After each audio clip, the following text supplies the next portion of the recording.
नमस्कार. आपण ऐकत आहात चैत्राली यमकर लिखित अनलॉक्ड हार्ट्स पार्ट 2. कॉन्फरन्स रूममधून बाहेर पडल्यावर सुनैना आणि आर्या दोघी जरा धास्तावल्या होत्या. बाहेर येताच सुनैनाने हात छातीवर ठेवून उसासा सोडला. अरे बापरे, 30 मिनिटात प्रेझेंटेशन तयार करणं म्हणजे ही तर काळ्या पाण्याची शिक्षा दिल्यासारखं झालंय. तो अजय सर पण ना काहीही सोपं करत नाही. सुनैना आपल्या श्वासावर कंट्रोल ठेवत बोलत होती, पण आर्या मात्र शांत होती. तिच्या डोळ्यात सध्या वेगळाच आत्मविश्वास दिसत होता. सुनैना, घाबरू नकोस आणि माझ्यावर विश्वास ठेव. आर्या तिला पाहत गोड स्माईल देत म्हणते. आपण जमू, डोंट वरी. आणि हो, एक गोष्ट लक्षात ठेव. हा प्रोजेक्ट आपल्यासाठी टेस्ट नाही, तर एक सोनेरी संधी आहे आणि मी ही चालून आलेली संधी गमावणार नाही. तिने त्याच आत्मविश्वासाने सुनैनाच्या खांद्यावर हलके हलके थोपटत म्हटलं. तसं सुनैनाने तिच्याकडे पाहून थोडी स्मित केली व म्हणाली, मी ठेवते हां तुझ्यावर विश्वास. पण काही म्हण, तुझ्या आत्मविश्वासाचं कौतुक करायला हवं. सर मात्र असं का वागले तुझ्याशी ते मला मात्र अजून कळलं नाही. त्यांची जन्माची दुश्मनी असल्यासारखे वागत होते तुझ्याशी. आणि हो, ती आपली सवत, तीही कशी पाहत होती तुला. तिने शेवटी आपल्या मनातील शंका शेवटी विचारलीच. तू या दोघांना ओळखतेस का आधीपासून? मी? नाही ग, असं काही नाही. आर्या तिच्या प्रश्नाने मात्र आधी गडबडली, पण नंतर लगेच परत सावरलंही स्वतःला आणि किंचित स्मित करत पुढे बोलली. कुठे अजय सर आणि कुठे मी? असं ती पुढे म्हणताच सुनैना तिच्याकडे विचित्र नजरेनं पाहत आहे म्हटल्यावर, अगं, म्हणजे मी आधी इथे नव्हते ना मुंबई शहरात. मी तर असं बोलताना ती कुठेतरी हरवली. OMG! अगं आर्या, आपण बोलत काय बसलो आहोत? तो सुनैनाचा मोबाईल ब्लिंक झाल्याने तिचं वेळेकडे लक्ष गेलं आणि ती घाबरत बोलली. आपल्याकडे वेळ खूप कमी आहे आणि त्यात तू सरांना चॅलेंज करून बसली आहेस. प्रॅक्टिकली विचार कर. इतक्या कमी वेळात परफेक्ट प्रेझेंटेशन करणं, तेही अजय सरांच्या भाषेतील परफेक्ट. ती आता पुरतीच घाबरली होती. रिलॅक्स सुनैना, काहीच अवघड नाही. तसं परत भानावर येत आर्याने ठामपणे उत्तर दिलं. सगळ्यात अवघड अशी एकच गोष्ट आहे या जगात. तर फक्त स्वतःवर विश्वास ठेवणं. तू सध्या माझ्यावर सर्व सोड आणि चिल पिल कर. अरे आता गोड स्माईल करत म्हणाली. मगाचचे सर्व टेन्शन आता ती विसरून गेली होती. चला, लागू कामाला म्हणत तिने आपला हात तिच्या पुढे केला. तसं तिनेही आता आपला हात तिच्या हातावर ठेवला. दोघी लगेच कॉम्प्युटरवर बसल्या. आर्या डेटा अनालिसिस करत होती, तर सुनैना चार्ट्स आणि डिझाईन सांभाळत होती. वेळ कधी भरकन निघून गेला या दोघींनाही कळालं नाही. तोच पण सुनैनाचे लक्ष समोरच्या घड्याळाच्या काट्याकडे गेलं. तर फक्त 10 मिनिटं बाकी होती. तशी सुनैना घाबरून म्हणाली, आर्या, स्लाइड अजून इनकम्प्लीट आहे. रिलॅक्स. आर्याने समोरच्या घड्याळाकडे कटाक्ष टाकत परत कीबोर्डवर टायपिंग चालू ठेवत म्हटलं. डोंट वरी. ज्या गोष्टी कमी आहेत त्या मी माझ्या संवाद कौशल्याने पूर्ण करेन. प्रेझेंटेशन म्हणजे फक्त स्लाइड नाही, तर आपल्यात असलेला कॉन्फिडन्स आहे. ती आपले काम चालू ठेवून बोलत होती. जणू स्वतःला ती प्रेरणा देत होती. बरोबर 10 मिनिटांनी दोघी पुन्हा कॉन्फरन्स रूममध्ये आल्या. अगदी वेळेला परफेक्ट. अर्ध्या तासात. अजय आधीच तिथे बसला होता. चेहऱ्यावर नेहमीसारखा निर्विकार भाव. बाजूलाच किमया खुर्चीत मागे रेलून बसली होती. पण आता तिच्याही डोळ्यात निर्विकारच दिसत होता. सो, मिस सुनैना आणि न्यू जर्नी, अजयने थंड आवाजात म्हटलं. प्रेझेंटेशन तयार आहे का? Yes sir. आर्य आत्मविश्वासाने पुढे झाली. ओके. एक दीर्घ श्वास घेत अजय उठून उभा राहिला. त्याने आपल्या दोन्ही खिशात हात घातला होता आणि एक वेगळ्या टोनमध्ये तो आता पुढे बोलायला लागला.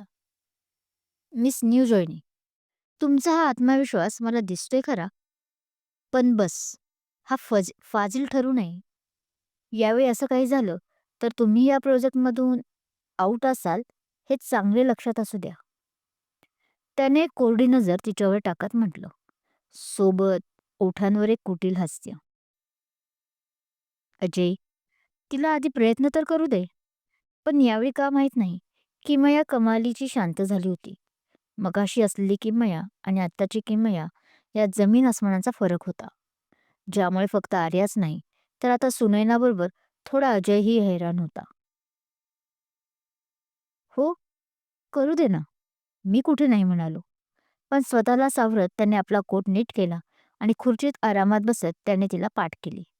कारण समोर आता त्याला तिचं प्रेझेंटेशन जे दिसणार होतं.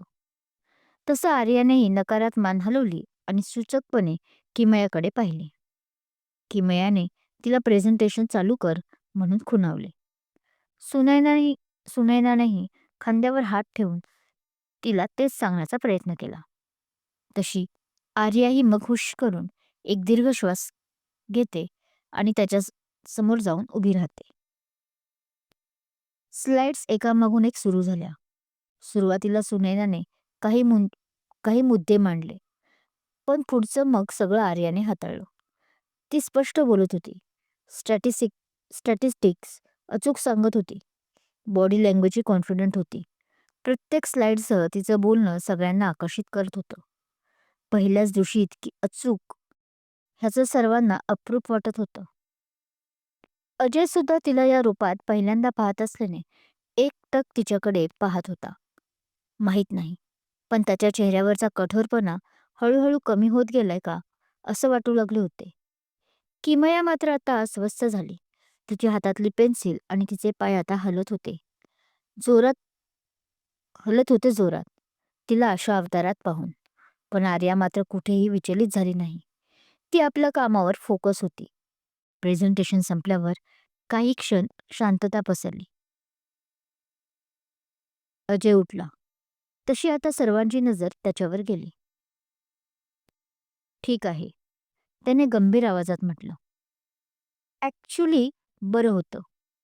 वेल डन. पहिलाच दिवस असूनही उत्तम काम केलं. All the best.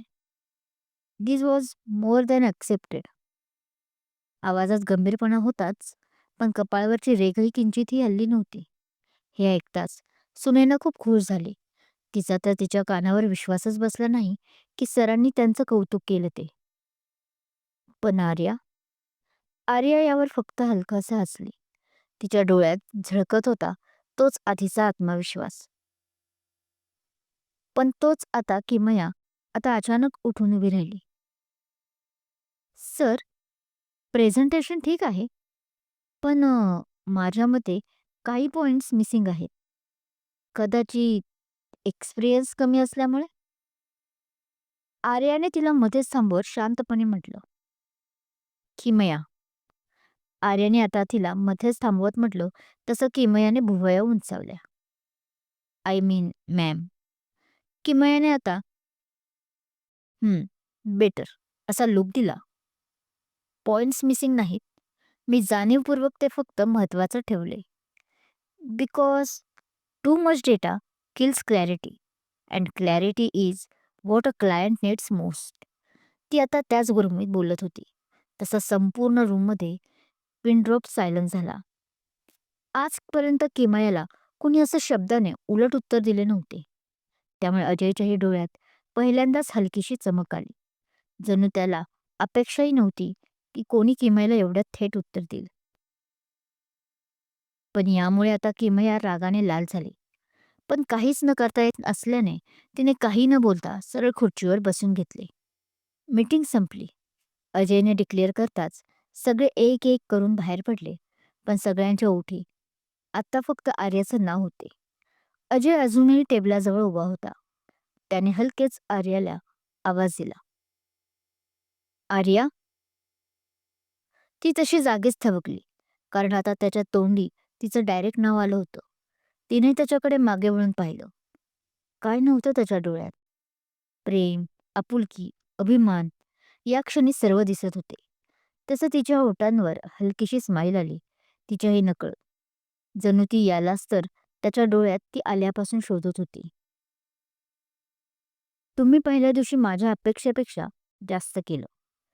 Keep it up. पण तिची स्माईल पाहून त्याने आता परत आपला चेहरा निर्विकार करत म्हटलं, का नाही करणार? अजय, तू विसरतोयस वाटतं. ती कुठल्या बॅकग्राऊंडमधून आली आहे ते. पण किमयाला मात्र तिचं कौतुक याने केलेलं आवडलेलं नाही, हे स्पष्ट आता दिसत होतं तिच्या डोळ्यात. ती त्या दोघांच्या मध्ये येत कुटील हसू ठवर आणत म्हणते. तसा अजय हलकासा हसला. पण आर्याने यावर जास्त रिॲक्ट न करता फक्त एकच वाक्य उत्तर दिलं, थँक यू सर. पण अजून माझं खरं काम सुरूही झालं नाही. तिने आता किमयाच्या डोळ्याकडे, किमयाच्या बोलण्याकडे साफ इग्नोर केलं, जे अजयलाही कळले. अजयने तिच्याकडे पाहिलं, अगदी 1 सेकंदभर, पण काहीच बोलला नाही. फक्त तो हळू स्मित करून तिथून निघून गेला. आता खरा खेळ सुरू होणार होता. अजयच्या मनात काहीतरी होतं. आर्या स्वतःच्या ध्येयात अडखळणार नव्हती आणि किमया मात्र एका वेगळ्याच वळणावर होती. काय होते या तिघांच्या मनात, जाणून घेण्यासाठी ऐकत रहा अनलॉक्ड हार्ट्स. नवीन असाल आणि अजून चॅनल सबस्क्राईब केलं नसेल तर सबस्क्राईब जरूर करा. कथा आवडत असल्यास लाईक करा, कमेंट करा आणि हो, शेअर करायला विसरू नका. Thank you.